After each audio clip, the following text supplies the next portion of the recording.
synes, det er dejligt at kunne følge et produkt fra start til slut. Det vil sige helt fra designfasen, hvor man arbejder sig ind på, hvordan skal produktet se ud.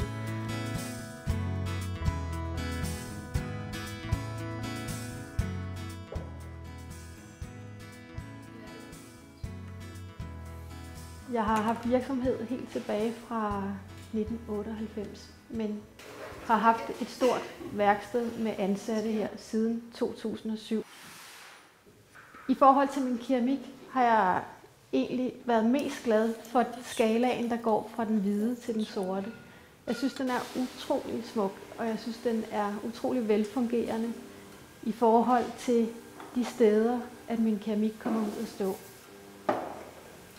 Formen på jubilæumskoppen er jo meget, meget enkel, og jeg arbejder meget enkelt med al min keramik i det hele taget. Folk de bor jo med mange forskellige farver og mange forskellige stilarter i deres hjem. Jeg arbejder utrolig klassisk, og de her meget klassiske, rene farver, de kan gå ind og underbygge i stort set et hvert hjem.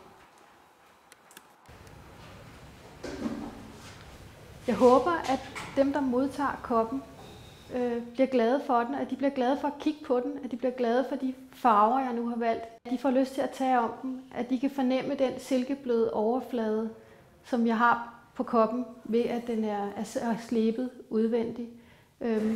At de kan fornemme, at når de tager koppen, at så føles det rart.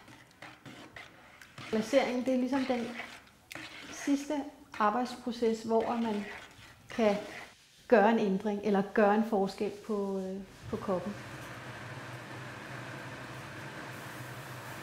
Det sjove og det interessante ved glaseringen er, som i det her tilfælde, for eksempel, at som koppen ser ud nu, hvor den er lysgrå og bliver brun indvendigt, der ændrer den sig jo fuldstændig i brændingen. Koppen bliver sort udvendigt, og den bliver også sort indvendigt. Så den glasur, der nu er brun, den vil blive sort. Det er jo også lidt sjovt. Jeg synes godt, man kan se, når der er nogen, der har gjort sig umage med det, de skal lave. Jeg synes godt, man kan fornemme, at her er der lagt noget hjerte i, og der er lagt noget energi i at gøre sig umage.